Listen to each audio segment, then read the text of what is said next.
There is a message in the grave clothes. God bless Superintendent Butler, the pastor of this great church. And don't we love him today? And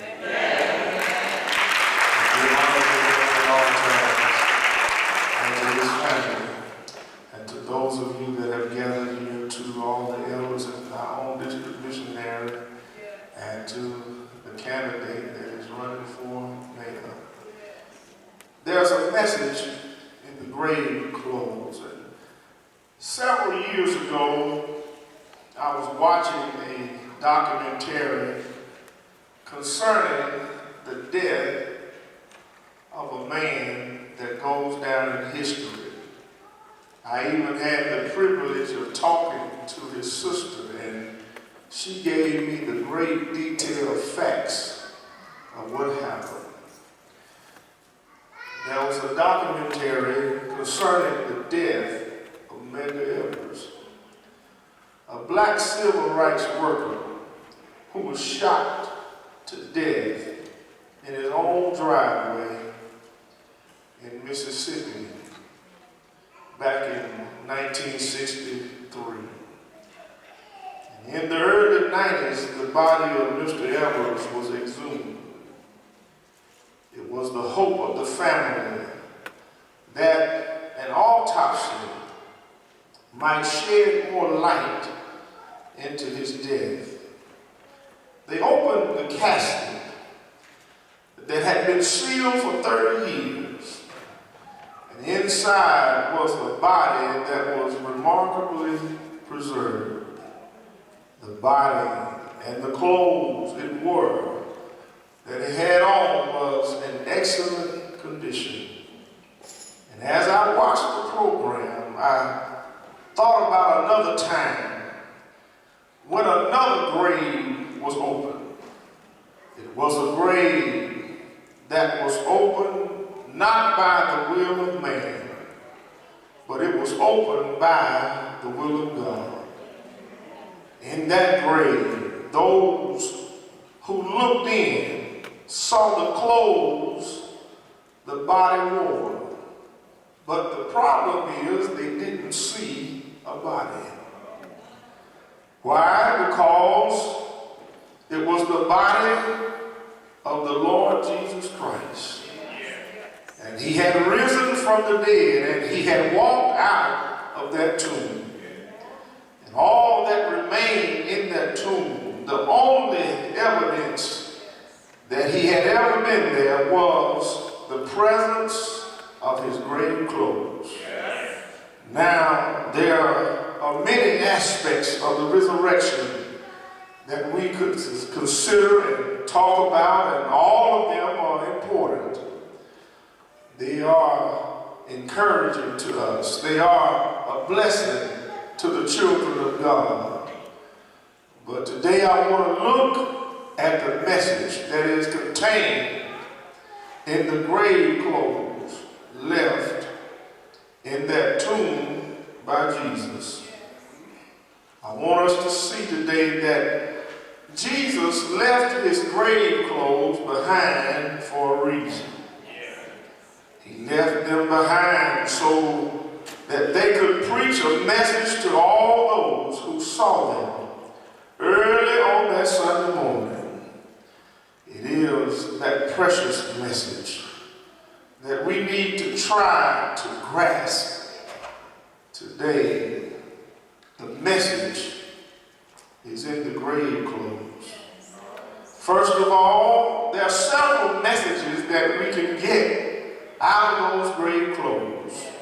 The first message is that it is a peaceful message.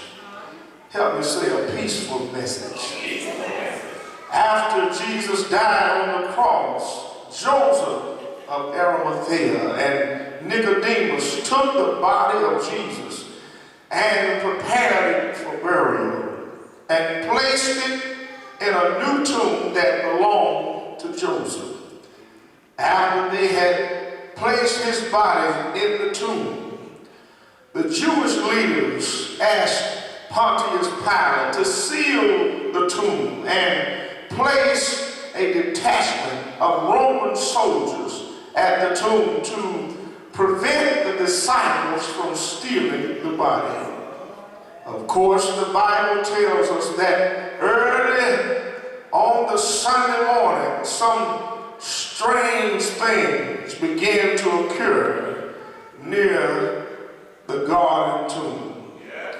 A supernatural event happened, and the stone that was used to seal the tomb was rolled back by the angel of the Lord. This stone was not rolled back by the disciples, but the angel of the Lord moved this stone. They were off in their upper room. His disciples had took off. They were hiding in fear, lest they too be arrested and be crucified. This was done to allow all those who came by to see that the body of Jesus was gone. Can you say, help me, Lord? And now when Mary finds the tomb in this condition, she runs to tell the disciples, and Peter and John race to the tomb. Surely Mary went to the wrong tomb. She must have made some mistake.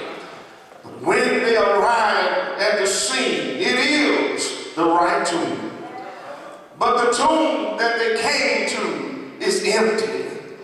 And all that they see when they look in are the grave clothes of the Lord Jesus, either collapsed in a pile as if his body came right through them, or having been hardened by the chemicals used by Joseph and Nicodemus in the shape of his body, resembling a cocoon that he merely exited. The grave clothes could have looked like a cocoon, or it could have been left laying there as he came right through them. The tomb has a great testimony in it. Either way, it paints quite a picture here. Then they see, in a place by itself, the napkin Joseph and Nicodemus had used to wrap Jesus' face and head. The tomb is a perfect picture of absolute order. After the news of the resurrection became public knowledge, the Jewish leaders concocted a story to try and conceal the fact that Jesus was alive.